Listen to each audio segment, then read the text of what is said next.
2021 is now in session. Please be seated.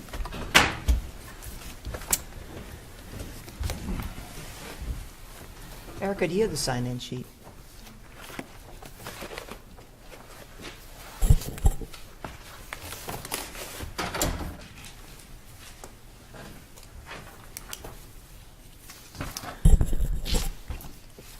Court now calls case number CV20134551. This is Midland Funding LLC versus Lisette Van Slyke. This is the time set for oral argument. Good morning, counsel. Let me advise you, you both have 20 minutes to present your argument. Counsel for the appellant, you can reserve some time for any rebuttal. Just let us know when you first get up here. The proceedings are being recorded, and by that I mean they're being audio and video recorded, and those will be these arguments will be uploaded to our website so people can view them within a couple days of today's argument. Keep in mind we have read your briefs, we've looked at the case, we've discussed the case, so we're very familiar with the facts. And you can keep track of your time on the podium in front of you. There's a clock on the podium in front of you. So, counsel for the appellant, it is Mr. Flaming Bushman? Okay. Go ahead, sir. Thank you,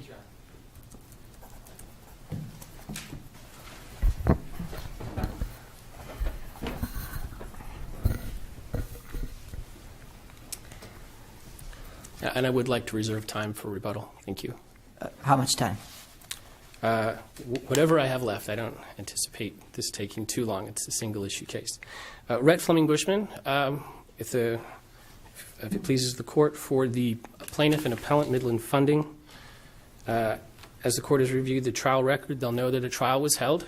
And at trial, a certain piece of evidence marked as Exhibit 3, which was Chase credit card statements, was not admitted. And that is the basis for this appeal. At trial, the judge stated, "I don't think you can meet the foundational requirements for these documents without something from somebody from Chase who knows how these are generated." He did conditionally admit the statements after plaintiff's counsel pointed the court to a reference in State v. Parker, which purportedly allowed business records of one entity that are incorporated into the proponent's business records to be admitted without any sort of foundational requirements from the creating entity. Well, let me ask you about that, because I'm not sure that's exactly right in Parker, because in Parker, Ms. Ward, the custodian, was testifying about her own employer's Capital One records, wasn't she? Yes, the person who was testifying testified to Capital One's records, but the basis for the challenge on appeal on that issue was that the Capital One person had no knowledge of the underlying transactions and how those were given to Capital One. In essence, they called it a hearsay within hearsay. But she did. She was testifying about her employer's own records, and according to the Arizona Supreme Court, she further testified about, quote, how merchants and other parties transmitted the information used to create the records. And to me, that's the big distinction between Parker and your case, because the single witness in this case didn't provide any comparable testimony about how the Chase charges might have, either based on industry practice or specifically, come about. Yes, I agree that that particular piece is, the way you're reading that is correct. However, the court went on to quote other cases, specifically it said, see, for example, United States v. Adafahinti, listing cases that permit business records of one entity to be admitted as a business record of another entity if the latter entity relies on those records and keeps them in the ordinary course of business. Meaning that what the court was saying is that, because Parker had argued there was a double hearsay problem because Ward, who was the person who testified, did not know who transmitted the information into Capital One's database. Meaning Ward did not know who made the charges on that. And in fact, the charges purportedly were made by the defendant fraudulently after taking the murder victim's credit cards. In this case, when the trial court said, no, I don't think the Business Records Foundation has been laid here sufficiently. Was there an alternative argument asserted by Midland of one of the catch-all exceptions to the hearsay rule for documents that might be deemed reliable? No, and in fact, the plaintiff's counsel essentially once went to admit the documents. The judge didn't say that these were there was no proper foundation by the person who was admitting them. He said that you need something from someone at Chase. So essentially saying that the requirement of the rule is that the originating or producing, creating entity needs to be there to testify in some form.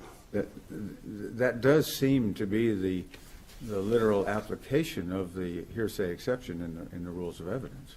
It does, Your Honor. It literally does.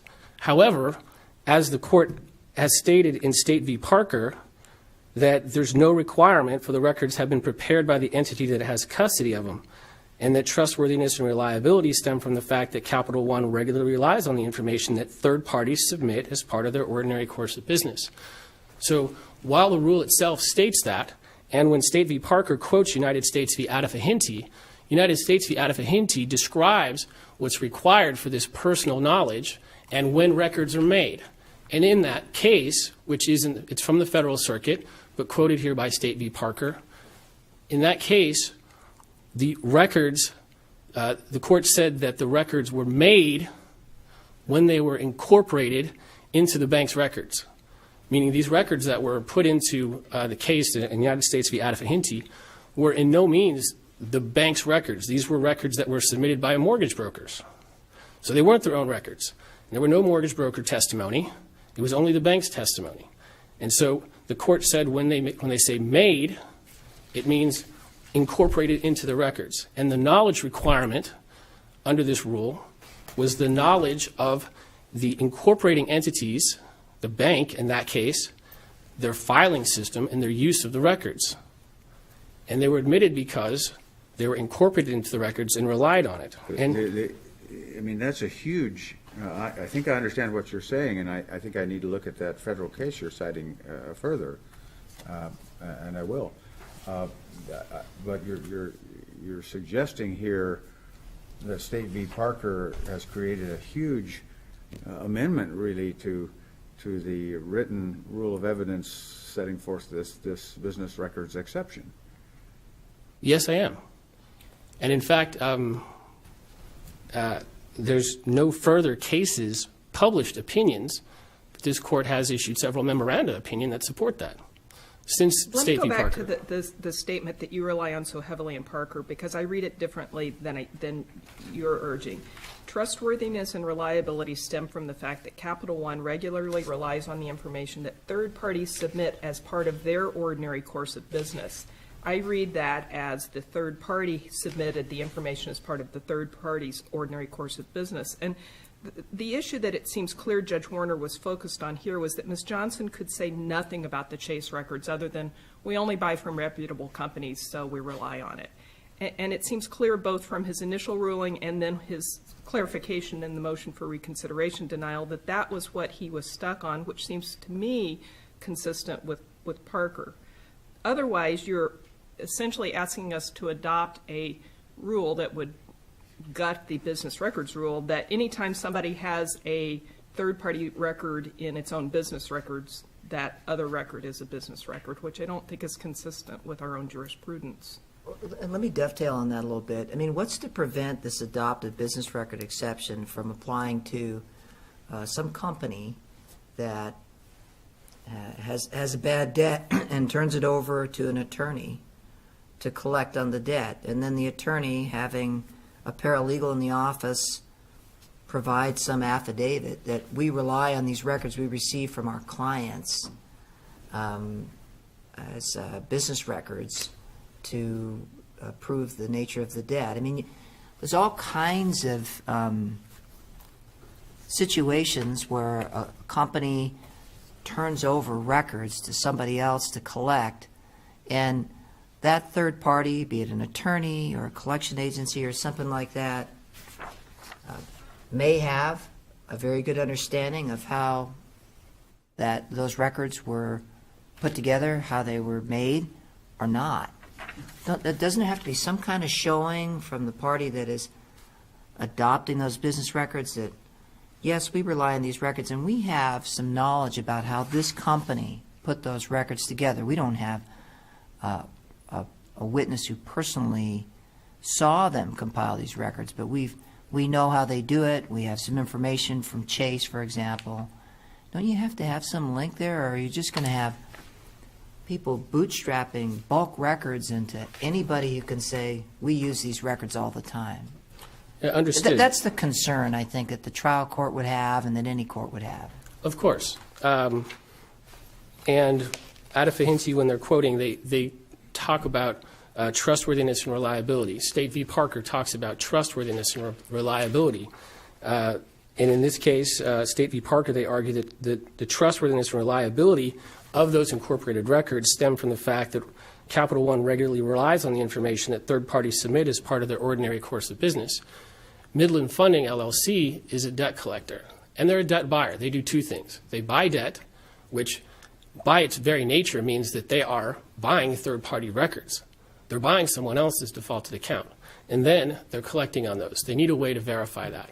And federal law requires, under the Fair Debt Collection Practices Act, that they send out a dunning letter that says because essentially who's going to have the information that these are reliable, that these records get there, is first the original creditor.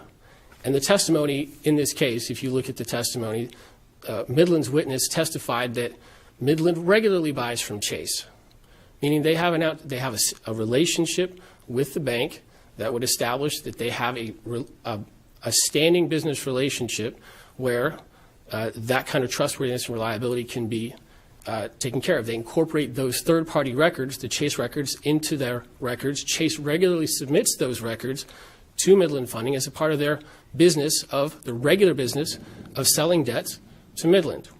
But why wasn't this handled the same way as the other Midland case that Judge Warner referenced, where there was simply an affidavit from Chase saying, these are our credit card statements, and that was sufficient to qualify? Here there wasn't anything like that, was there? And if you read the transcript, and this is a bit of a quirk, and actually why this case came up on appeal, the attorney, for the counsel for Midland Funding... Off the affidavit. Exactly. Well, and that's the problem here. I understand that, but State v. Parker indicates that third-party records are admissible. Well... And it quotes this Adefahinti case, and in Adefahinti, my apologies. Mr. Gemmell, did you have a question? Yeah, I just wanted to build on what you and Judge Downey have been talking about here. And I believe I see exactly what you're... And Judge Gould, too. Well, yes, I didn't mean to... Talking about it. I meant to include Judge Gould, of course. Thank you. I'm looking at paragraph 33 of the Parker case now, and I think I see exactly what you're relying on and arguing. It says courts regularly admit business records even when the testifying witness did not assemble the complete record. And then later in the paragraph it says, citing the Adefahinti, I'm not sure how to say that case, trustworthiness and reliability stem from the fact that Capital One regularly relies on the information that third parties submit as part of their ordinary course of business. And our Supreme Court cites the Adefahinti as listing cases that permit business records of one entity to be admitted as a business record of another if the latter relies and keeps them in the ordinary course of business. But then the court says the trial court did not abuse its discretion in admitting this evidence. This almost sounds like this may be one of those areas where if the trial court admits them, we're probably going to say no abuse of discretion, but if the trial court excludes them, maybe it's no abuse of discretion in that case as well. This seems to be sort of a middle ground. What can you help me with there? In other words, in this case, you have the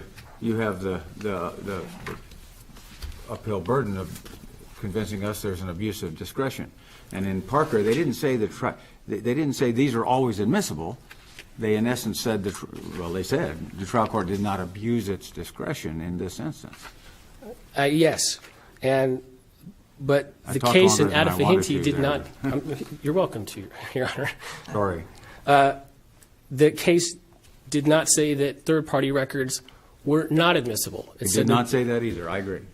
So legally, if there's legal error and it substantially affects the case, as here, that evidence didn't get in and that was the basis for the judge's decision, then, that can be overturned. So is there a middle ground here? Yes. If the judge below says, look, I understand that third-party records are admissible. That's part of the rule. And if you look at the Adafahinti case, it cites other cases from other jurisdictions where certificates of title created by other parties are held by a car dealership. Customers' financial statements that they create are held by a bank, entered by the bank in the record as their own evidence. Freight bills drafted by one party, incorporated into the records of the receiving party, were admitted by the and offered by the receiving company were done. A toll receipt offered by the company that received it, not the company that created, without testimony from others. And there's plenty of federal evidence to back this up. And as far as the judge's view that this is not the case, that third-party records are simply not admissible. This is the judgment he was making. He started with that. He said, you need something from someone at Chase. It's like there's no way under current rules that third-party records are admissible without that. That was his decision. That wasn't his ultimate decision. I mean, he did say that at one point, but in his later ruling, he specifically said he wasn't ruling that testimony at trial by a Chase representative was necessary, but only that the foundation Johnson had offered was insufficient. And then in ruling on the reconsideration, it distinguished, and you and I started to get into this, the attorney, and I don't know what the affidavit was that the attorney tore off during trial, but the fact of the matter is this case doesn't have an affidavit from Chase attesting to the authenticity of the credit card statements. And so it seems to me, if you read Judge Warner's ultimate ruling and then his ruling on the motion for reconsideration, he in no sense is saying somebody from Chase had to be here. Respectfully, I would disagree. Essentially what he started with was, you need something from someone at Chase. And then he said, I'm not saying that person from Chase would need to testify to be here live. Sounds like he's saying you need an affidavit. Yeah, because But you need something. He says here no affidavit was admitted, so the only foundational evidence for the Chase credit card statements came from a witness whose only knowledge about them was that they were in Midland's file and Midland relies on them. So to be fair to him, that's what he said. Yes, and to back that up, in the State v. Parker, right afterwards, quoting United States v. Adafahinti, it says, business records of one entity admitted as business records of another entity if the latter relies on those records and keeps them in the ordinary course of business. Meaning if those records are incorporated, they're in Midland's record, and they're relied on, and the judge says they were, and the judge went in and qualified the witness to say, yes, this witness is qualified to admit business records for Midland. He's basically saying these records are not Midland's business records. You need something from the other entity because it's their business records, not Midland's. Do we have anything in the record about why the trial attorney ripped off the affidavit? There's nothing in the record, but I do know the attorney. No, thank you. So as far as it goes, the case quoted United States v. Adafahinti, there's other cases, especially the other premier case, seminal case on this particular issue is Airline Forwarders, Inc. v. U.S., which comes out of the Federal Circuit 1999 decision, basically said the same thing, that business records of one entity are admissible as business records of a second entity if they incorporate them and if there's other indicia of reliability, which is a simple test. But in that case, they said, yes, there's indicia of reliability because the service member, and to give you, I don't know if you have background on the case, I have 2 minutes left, but I'll try and hit it. The business records that were admitted in that case were business records, not really business records, but third-party appraisals of damage reports, which service members included with their report to the government when they asked for reimbursement for damaged furniture when they moved. And the plaintiffs in that case, which was Airline Forwarders, asked for, they sued based on set-offs, saying, hey, these amounts were set off, but there's no basis for them. And the only evidence that got in was these third-party appraisals, And in dissent, the dissenting judge indicates what these actually were. They're just various slips of paper with unidentified persons' estimates of cost. They didn't even know who created these appraisals. And in fact, the bank itself or the witnesses said for the government testified, and it was shown that they didn't know who prepared the documents, whether they were prepared contemporaneously with the events reported, or whether they were prepared in the ordinary course of business, or whether it was a regular practice of the business. But those records were still admitted. In Adafahinti, the records that were admitted were fraudulent bank records that were brought into the bank, and the testifying witness had no idea how those records were originally generated. He only knew that there were dates on them, the names, and he knew that they were in their records. That was sufficient to get those in there. And Judge Downey, the dissent on that Airland Forwarders case, basically goes into what you're talking about, this need for something extra to rewrite the rules of evidence. But the case itself, the majority opinion, states these records were admissible, even though it's an appraisal incorporated into a service member's record, incorporated into the U.S. government records, and then submitted to court as the government records, with no references from the service member, no references from the appraisal company. So based on the federal precedent, what we're saying here today, that the third-party records of one company admissible into the third-party records of another, is what the federal law sets in most of our jurisdictions, including the Ninth Circuit. And in addition to that, the State v. Parker says the same thing, quoting Adafahinti and saying, this is the example that we're setting. This is the examples you can look at to say this is how this rule comes out, because there's not much there. Right. Thank you, counsel. All right. Is it Mr. Skiba? Skiba, correct, Your Honor. All right. Your argument? Good morning, Your Honors. May it please the Court. John Skiba appearing on behalf of Lizette Venslake. Your Honors, the issue here with the underlying court, with Judge Warner, this is really a matter of reliability. How reliable are these statements that Midland Funding submitted, the Chase Bank statements? Now, Chase would have the court reduce the rule down to really two prongs. Basically, if they have possession of the documents and they have someone, not even someone from Midland Funding, as was in this case, someone state that the documents were relied on, that they are per se reliable. And if we take that out to its natural progression, I mean, the fact that they're stating that they're relying on these documents, to which their witness testified they had no background knowledge as to how Chase Bank kept and maintained its records. They had no information how the documents were even transferred from Chase Bank over to Midland Funding. That doesn't speak to the reliability of the Chase Bank documents. I mean, frankly, it speaks to the negligence of Midland Funding in relying upon them, to rely upon documents to which you have no underlying knowledge.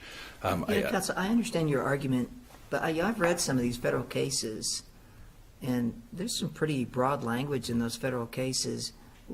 I know that that's not binding precedent on us. What would you say about that?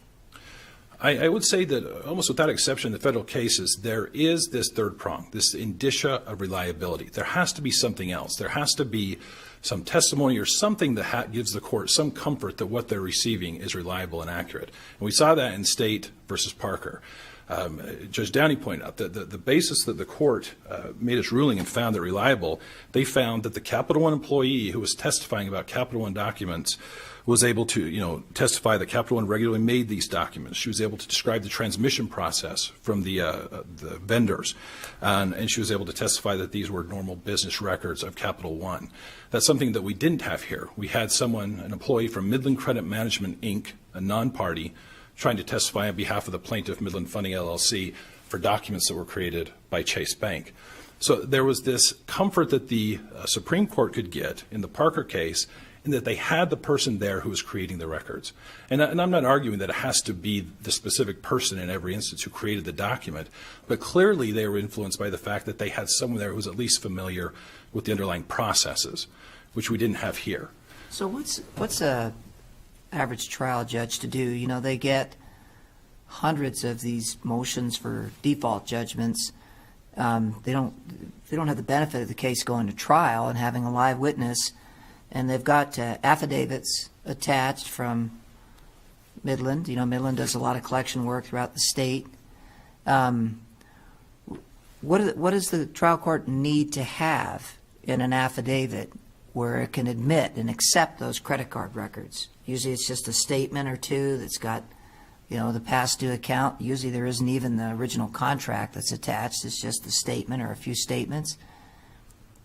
And these are records from Chase or some credit card company, a lot of them. They've been turned over to a third-party collection agency like Midland. What does the trial judge need to see in that affidavit so that she can believe that the documents are authenticated and admissible under the business record exception? Your Honor, we need to see an affidavit, I mean, that at a minimum meets the requirements of Rule 8036, that goes through those specific requirements and has the documents attached stating that at least reviewed those. The problem that we're getting is we often get... From the current institution that's the party, or from the prior institution where they were originally created? From the original creditor. Because that's where I think the reliability issue comes into play. We have a case like this one where you have a witness who frankly knew nothing of the original creditor's business practices and frankly even conceded she hadn't even reviewed these documents prior to trial in giving her testimony. Did she testify that Midland keeps these records in the ordinary course of its business and relies on them? Well, and Judge Warner addressed that. In his ruling, he stated, you know, she had, in his words, she had parroted the magic words of Rule 8036, but his finding was that there was nothing to support that. She had conceded time and again on questioning from myself, from the court, and even from her own counsel as to her knowledge of how Chase Bank keeps and maintains its records, and she didn't have any information or any answers. So the mere fact that she had stated that, the court said wasn't persuasive. There had to be some kind of substance behind it. If you'll allow me another question here, what about these statements in paragraph 33 of Parker, where our state Supreme Court said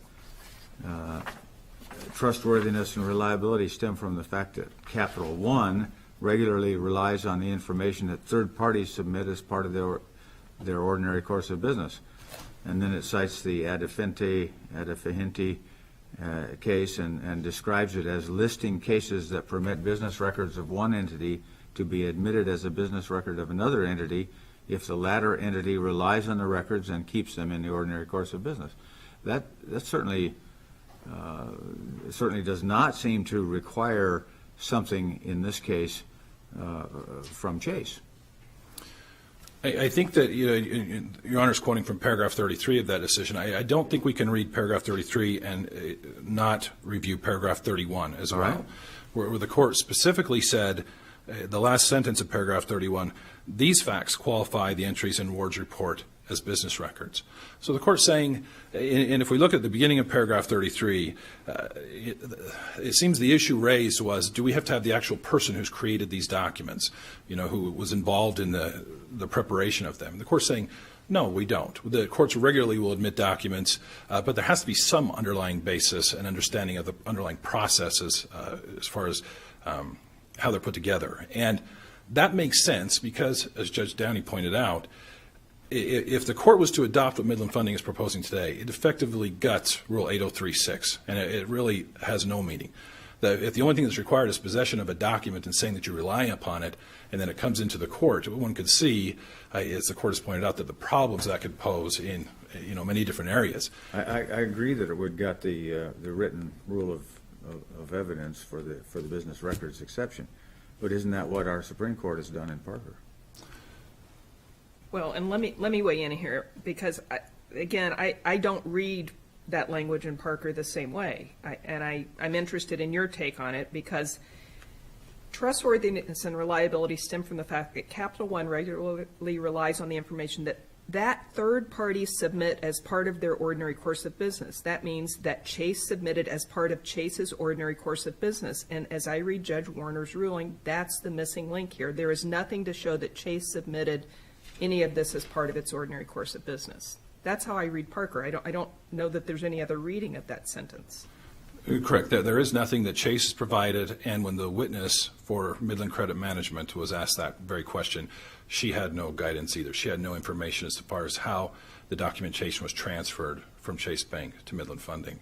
And that's what gives it indicia of reliability, such that, hypothetically speaking, if there had been an affidavit from a Chase custodian of records saying these are Ms. Van Slyke's credit card records, we created them in the ordinary course of business, we've sold this account to Midland, doesn't even have to say all of that, but something to show that Chase has created and submitted these records as part of its ordinary course of business. That's what I read Parker as requiring. And I would be in agreement with that, because otherwise simple possession satisfies the rule, which is problematic. And it's interesting because the way that this rule is applied in this case, we've actually reduced the bar as compared to what Chase would have to testify to if Chase were sitting in that courtroom testifying about its own documents.